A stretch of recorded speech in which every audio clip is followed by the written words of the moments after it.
nakikita mo sa kanya, unang-una nasa dugo talaga yan.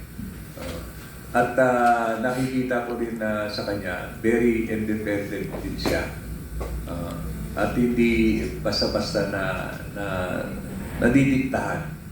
Kasi yun yung kainaman sa isang leader na grassroots din. At nakita niya rin na marami rin na namantala sa tatay niya nung nasa pwesto tatay niya. Wala namang totally malinis talaga ang administrasyon eh. Malinis ka man talaga, ikaw leader ka, pero napapalusutan ka rin dahil yung tiwala mo doon sa mga taong pinagkatiwalaan mo, eh talagang may mga tao pa rin na pilit na magiging mansa sa administrasyon mo. Siguro yung mga dahilan na yun na nakikita niya, at nakikita niya pa rin ngayon, na yun pa rin yung mga umiikot ngayon, malaking bagay yun kung bakit calculated move ang ginagawa ni VP Sara. Ayaw niyang mabiktima doon sa mga taong nananamantala sa tatay niya na yun naman ang ngayon na nagiging active na naman.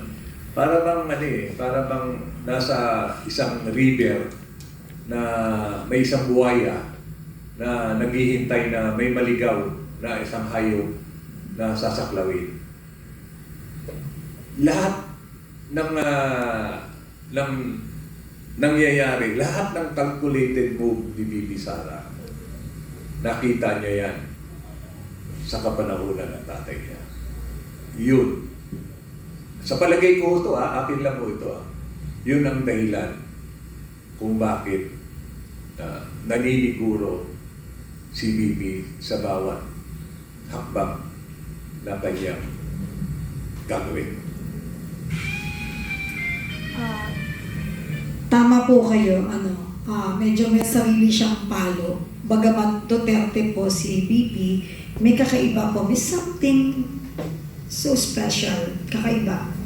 Sa inyong palagay, ano po ang kaibahan ng estilo ng kanyang pamumuno bilang Vice President, bilang Vice Presidente po ng Pilipinas, kumpara sa ibang mga leader sa kasalukuyan, sir? Siguro nasa age at saka nasa generation yan.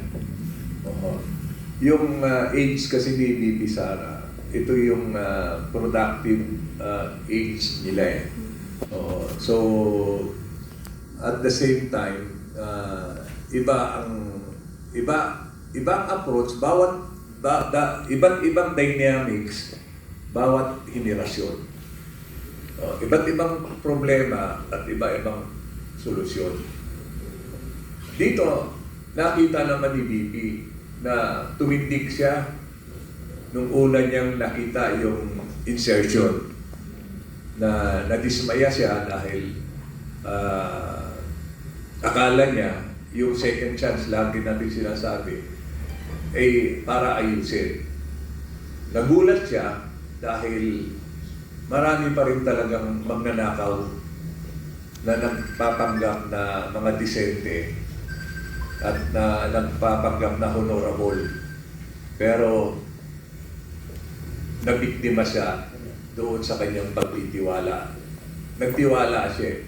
Nabiktima siya, napagsamantalaan siya. So ngayon, ayaw niyang mapagsamantalaan siya ulit. Yun ang sarili ko pong pananaw. Being na talagang nakatutok po ako sa pamilya, sa pamumuno ni Tatay Duterte at yung kasabihan na mas magaling, mas better version si Bibi Sara kaysa tatay niya. Parang kasabihan, no? Siyempre, ang ehemplo nag-umpisa sa tatay. Tapos nung anak na ang kumuha, sabi nga nila, there will never be a genius teacher, but there will always be a genius student. Yes. Kaya parang ganun lang po yun. So, pagpaparaya ang ama kasi syempre, kung ganun po yung basihan at sinasabi, anak ko yan eh. So, hindi siya magiging ganyan kung hindi ako ang ama. Parang ganun. Moving forward, Tatay Rani, sa inyo pong